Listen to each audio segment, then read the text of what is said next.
Mais demain aussi, on aura le Web3, les NFT, et j'invite Valérie Négrier et Monsieur Laporte,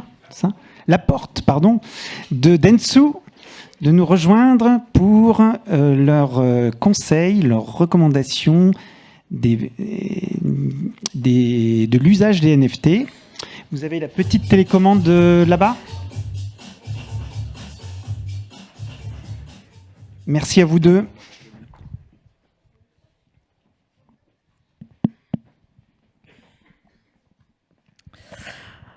Bonjour à tous. Donc effectivement, on va parler de NFT, un sujet qui fait débat puisque on avait un enthousiasme assez fou autour de cette technologie et on voit ces derniers mois que le vent tourne parfois un petit peu. Donc on va voir de quoi il en est exactement. Mais c'est vrai qu'au niveau des marques, on voit des choses. Déjà pas mal de choses ont été faites et on voit aujourd'hui une diversité assez grande d'opérations qui peuvent être faites à travers ça, et c'est tout le sujet de notre présentation, voir un petit peu de quelle façon on peut justement actionner cette technologie. Hop. Alors, les NFT, en introduction, il faut les replacer dans un certain nombre de technologies. On parle de blockchain, de métaverse, de Web3. Pourquoi ? Parce qu'en fait, les NFT sont vraiment au cœur d'un écosystème digital qui est basé sur la décentralisation, donc sous-tendu par une technologie principalement qui est la blockchain, mais aussi bien d'autres comme la réalité virtuelle, etc. Et un nouvel écosystème qui redonne le contrôle aux internautes à la fois sur leurs données et sur leur contenu, sur ceux qu'ils possèdent. Un petit mot pour Web3, si certains d'entre vous ne sont pas tout à fait au fait de quoi il s'agit. En fait, le Web3, et non pas le Web 3.0, c'est l'évolution naturelle des Web précédents. Donc le Web 1.0 qui est né dans les années 90, créé par un monsieur qui s'appelle Tim Berners-Lee, donc qui était un Internet dans lequel on avait des contenus à lire, donc qui était passif, j'ai envie de dire, comme web, est arrivé dans les années 2004-2005 le Web 2.0, donc un web participatif avec lequel les internautes ont pu consommer des contenus, lire, mais aussi largement participer. Donc c'est l'avènement des réseaux sociaux. Et avec le Web 3, on a une idée un petit peu philosophique derrière ce Web 3 qui est de aller résoudre tous les problèmes du web qu'on connaît aujourd'hui et notamment combattre le pouvoir des grandes plateformes, des réseaux sociaux notamment. Et l'idée, c'est vraiment d'être maître de ces données, d'être maître de ces créations, de ce qu'on possède, d'où vous voyez déjà l'idée de NFT. Alors, justement, les NFT ne sont qu'un des multiples cas d'usage du Web3, puisque vous voyez sur ce petit graphique qui met certains cas d'usage, mais il y en a bien d'autres. Quand on parle du Web3, on va parler de finances décentralisées, de défis, on va parler de crypto gaming, donc de jeux vidéo qui sont adossés à une structure blockchain et à des crypto-monnaies, on va parler de métaverse, et on va parler de l'économie de la création, et c'est là qu'interviennent nos fameux NFT. On parle aussi beaucoup de métaverse avec les NFT. Alors, ce qu'on dit, nous, c'est que les NFT, ils existent dans le métaverse, mais ils peuvent exister tout à fait en dehors du métaverse. Et l'un n'implique pas forcément l'autre, puisque vous voyez, en fait, le métaverse se trouve à l'intersection de ce qu'on appelle, nous, 3 proto-métaverses, puisqu'on considère chez Dentsu que le métaverse n'existe pas aujourd'hui, qu'il est vraiment encore en devenir, et qu'il est au centre de 3 univers qui sont d'une part des expériences virtuelles immersives, qui existent bien aujourd'hui à travers les jeux vidéo, par exemple des Roblox, des Fortnite, des Minecraft, de connexions sociales en temps réel, donc qui nous sont apportées par les réseaux sociaux, et du Web3, donc l'économie digitale autour de la propriété. Donc le vrai métaverse qui va arriver d'ici quelques années, mais qui n'est toujours pas là, il combine ces 3 dimensions. Et vous voyez, les NFT sont bien sûr une des composantes du Web 3, donc peuvent tout à fait exister en dehors du métaverse. Un petit mot sur la définition un petit peu plus précise de métaverse, de quoi il s'agit. De NFT plutôt, mais oui, oui, NFT, alors je vais pardon. aller assez vite parce que je pense qu'on a beaucoup vu de définitions des NFT et on n'a pas non plus envie d'aller trop dans la technique. Ce qu'il faut savoir, c'est que en fait, un NFT, c'est un peu comme un certificat d'authenticité partagé, décentralisé, public, qui permet du coup d'authentifier, de confirmer une transaction principalement d'un bien virtuel, d'un bien digital. Et ce qui est la principale innovation de cette technologie qui voilà, aujourd'hui permet d'apporter la preuve qu'on possède un élément digital. Un petit mot sur le marché. Je vous le disais en introduction, c'est vrai que on a eu le sommet de la hype il y a quelque temps autour des NFT, et puis aujourd'hui, les choses se portent un petit peu moins bien. On a eu un record au niveau de l'engouement des NFT aux alentours de la fin d'année, de début de cette année, et depuis, un petit peu la dégringolade. Vous voyez, ce cabinet qui s'appelle Dune Analytics nous indique qu'entre janvier et septembre, le volume d'échanges mensuels a chuté de 97%, donc entre janvier et septembre. Malgré tout, on sait qu'en termes de chiffre d'affaires, l'année dernière, on avait atteint plus de 40 milliards de revenus à travers cette technologie qui sera très certainement dépassée cette année, puisque au mois de mai, on était déjà à 37 milliards. Alors, que s'est-il passé? Le crack des crypto-monnaies, comme vous l'avez sans doute vu, un crack des crypto-monnaies qui est lié globalement à ce qui se passe sur la scène internationale et notamment lié à l'inflation. On a eu aussi la chute du stablecoin algorithmique qui s'appelle Terra au mois de mai, qui a entraîné dans sa chute un petit peu tous les autres. Et puis pour ce qui concerne vraiment les NFT aussi, une réputation un petit peu sulfureuse qui s'est accrochée à cette technologie, qui fait que depuis quelques mois on a un petit peu un désamour pour ces NFT. Malgré tout, ce qu'on dit, c'est que la technologie est loin d'être morte. On va voir que de plus en plus, on va acheter des choses un petit peu futiles qui sont faites uniquement pour faire de la com à travers les NFT, pour des choses un petit peu plus utiles. Et finalement, quand on regarde sur la célèbre courbe de Gartner Hype Cycle, où on en est du NFT, on voit que cette situation est tout à fait normale, puisque, comme vous le voyez, les NFT étaient il y a quelques semaines, quelques mois, au sommet des attentes en termes de nouvelles technologies, et aujourd'hui on arrive dans la phase de désillusion, qui est tout à fait la phase normale. Donc c'est une technologie qui va rentrer vraiment dans le dur pour atteindre son plateau de productivité d'ici 5 ans, ce qui n'est pas le cas du métaverse qui est en orange ici, qui est complètement lui en phase de lancement et qui va atteindre une maturité dans 10 ans, voire plus. Donc les NFT sont toujours là, et il faut vraiment s'en préoccuper. Alors justement, comment les marques s'emparent de cette technologie, Bruno ? Eh ben, tu peux passer directement sur la slide d'après. En fait, comme le dit Valérie, c'est vrai que ce qui est très intéressant dans ce contexte de marché du NFT qui s'écroule concrètement, c'est que ça laisse l'opportunité à plein d'acteurs de s'affranchir de tout l'aspect spéculatif dont on a beaucoup entendu parler en 2020, et pour vraiment essayer de construire des choses qui vont apporter des services, apporter de l'utilité, améliorer le quotidien des gens grâce à la technologie. Et donc, on a identifié quatre façons pour les marques d'appréhender les NFT, avec en horizontal un axe avec un focus marché sur la gauche, un focus consommateur sur la droite, et sur l'axe vertical, en bas, ce qui apporte une valeur incrémentale à la marque. Donc on va vraiment apporter quelque chose de complètement nouveau qui parfois n'a pas grand-chose à voir avec la marque.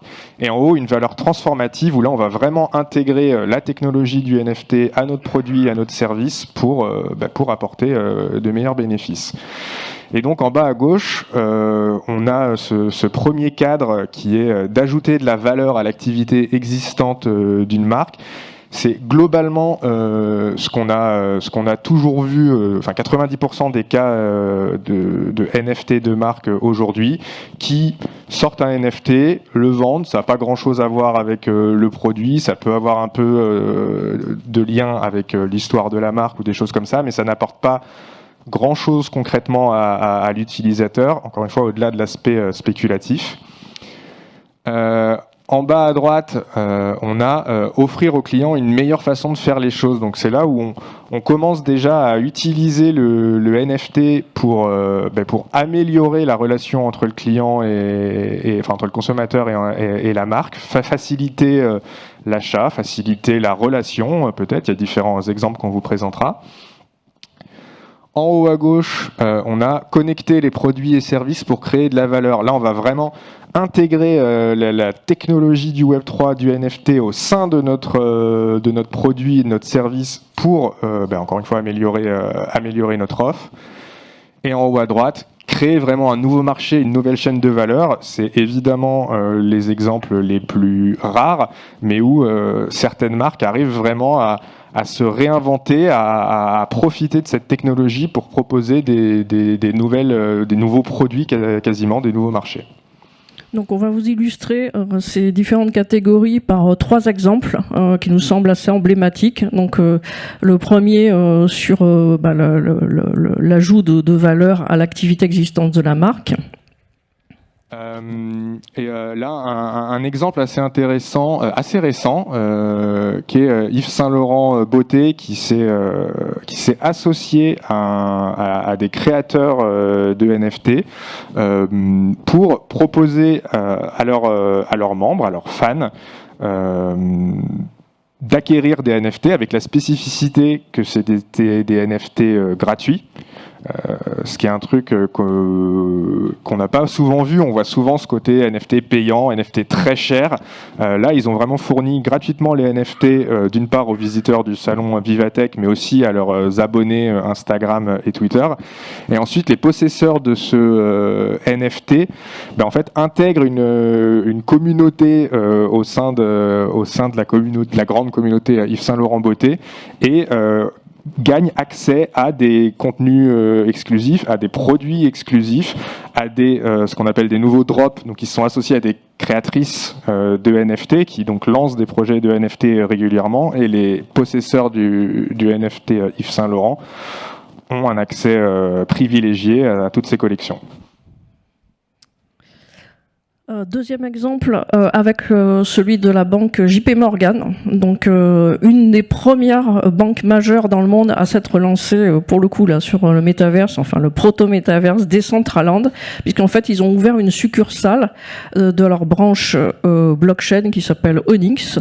Ils ont organisé un certain nombre d'événements à travers ce métavers sur leur activité blockchain, et surtout ce pourquoi ils se sont implantés sur Decentraland, c'est pour aller explorer les futurs métiers qu'ils imaginent autour des NFT. Ils considèrent par exemple qu'on va avoir, via nos avatars, un besoin de plus en plus croissant de consommables personnalisables sous forme de NFT.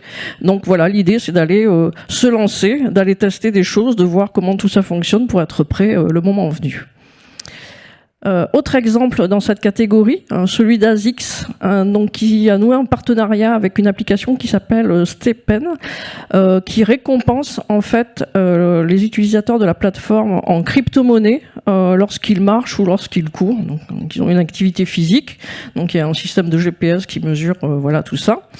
Et là l'idée c'est vous allez faire l'acquisition de NFT Azix. Ça va vous donner la possibilité de participer à un jeu concours au sein de l'application, et donc dès lors que vous allez marcher, courir, etc., vous allez vous-même pouvoir gagner de la crypto-monnaie, donc récupérer de la crypto-monnaie.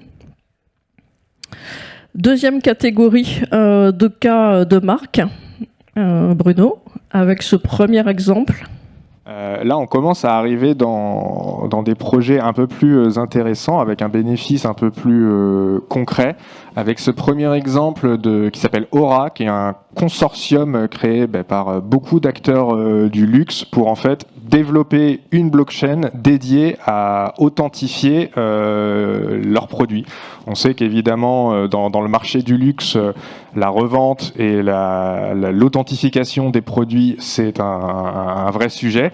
Et du coup, l'idée de ce consortium, c'est d'utiliser la technologie de la blockchain, qui est donc transparente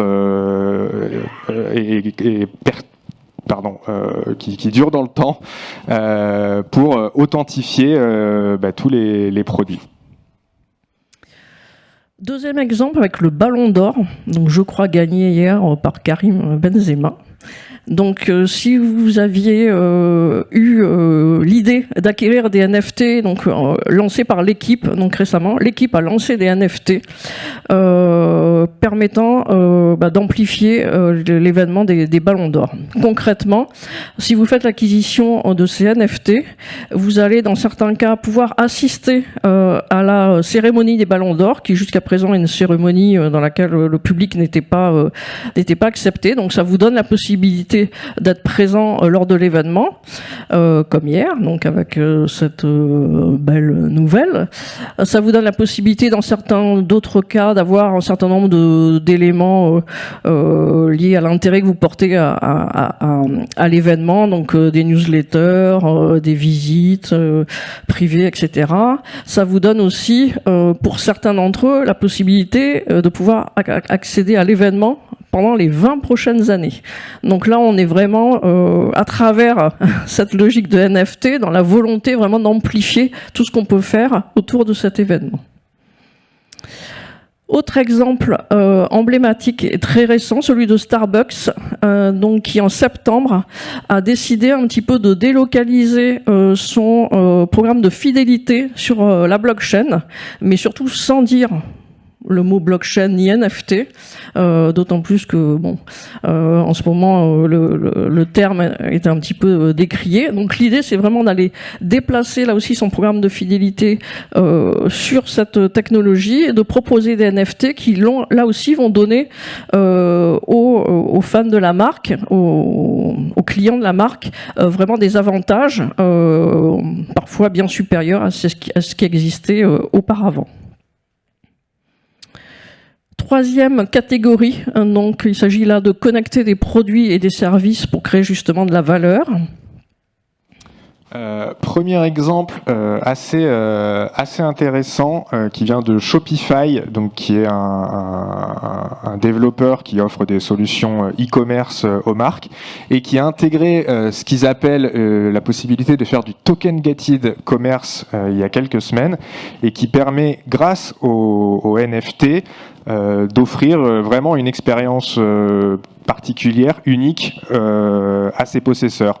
Et donc une marque peut récompenser ses consommateurs, les membres de sa communauté, les plus actifs, ceux qui achètent le plus ou ceux qui font plus parler de la marque par des NFT. Et derrière, les possesseurs de ce NFT vont avoir accès sur le site e-commerce à des produits exclusifs, à des produits personnalisés en fonction de leur NFT. C'est aussi des choses qui peuvent avoir lieu physiquement lors d'événements physiques où les possesseurs de ces NFT peuvent débloquer des expériences uniques grâce à leur NFT. Alors là, c'est vraiment mon exemple préféré, parce qu'il montre vraiment qu'au-delà de choses un petit peu futiles qu'on a pu voir, on peut vraiment faire des choses intéressantes via les NFT.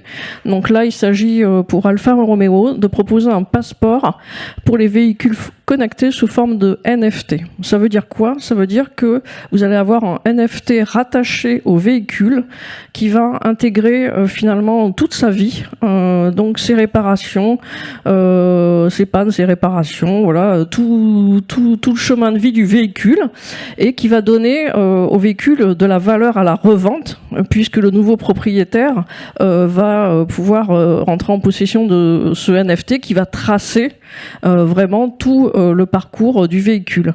Au-delà d'Alfa Romeo, c'est un projet global du groupe Stellantis, a priori, qui s'est associé à un certain nombre d'assureurs et de sociétés d'entretien comme Midas, vous avez Société Générale Assurance, le groupe Covéa, etc. Donc effectivement, on voit bien que pour les constructeurs, c'est très intéressant, pour tout ce qui concerne l'entretien du véhicule également, et pour les assureurs, toute la donnée associée au risque par rapport à ces véhicules est bien entendu là aussi très importante. Autre exemple dans cette catégorie avec Mastercard qui s'associe en début d'année à Coinbase. Coinbase, c'est une plateforme d'échange de crypto-monnaies qui en début d'année s'est lancée sur les échanges de NFT, donc avec plus ou moins de succès, il faut bien le reconnaître. Mais en tout cas, l'idée de Mastercard, c'était vraiment de s'associer à ce lancement pour faire en sorte que tout un chacun puisse acheter des NFT simplement via une carte bancaire et non plus en allant créer son wallet et tout ça, parce que c'est un petit peu compliqué, il faut bien se le dire. Donc là, l'idée, c'est vraiment de simplifier au maximum les choses. Quatrième et dernière catégorie, donc là on parle plus de disruption dans les choses qui vont être proposées. Et cette fois, c'est mon exemple préféré où Nike, fin 2020, a racheté Artifact, qui est un studio de création de NFT, entre autres, et de plein d'autres choses, co-créé par un Français d'ailleurs, donc c'est assez important pour le noter. Et en rachetant ce studio qui était déjà très identifié et très installé dans le monde des NFT, Nike a vraiment fait un très grand pas dans ce monde, et ils ont sorti il y a quelques mois une nouveauté qui est cette Nike Crypto Dunk, donc qui est une Nike virtuelle sous forme de NFT, qui peut être customisée par le possesseur en fonction d'autres NFT qu'il peut acquérir ou gagner tout au sein d'un écosystème assez complet par Artifact et Nike, et qui donne surtout la possibilité à la fin de produire et acheter le modèle physique lié au NFT qu'on a customisé, qu'on a personnalisé. Et donc c'est vraiment une toute nouvelle manière d'acheter des baskets pour Nike, et c'est hyper intéressant. Deuxième exemple, donc celui de Visa qui est investi très fortement sur ces sujets de la crypto et des NFT depuis pas mal de temps. Ils ont acheté par exemple des collections CryptoPunk depuis longtemps. Eux aussi, comme Mastercard, travaillent à faire en sorte que les cartes Visa soient acceptées sur toutes les plateformes permettant d'acheter des NFT. Et là, ils considèrent vraiment qu'autour des NFT, on a la future révolution du e-commerce. Et pour cela, ils ont créé un programme qui va aider les artistes, les petites entreprises à se lancer dans les NFT, donc par rapport à leur création, par rapport à ce qu'elles fabriquent. Donc l'idée, c'est vraiment de les accompagner sur ces nouvelles technologies, pour que justement elles puissent profiter de tous les avantages des NFT dans leur commerce.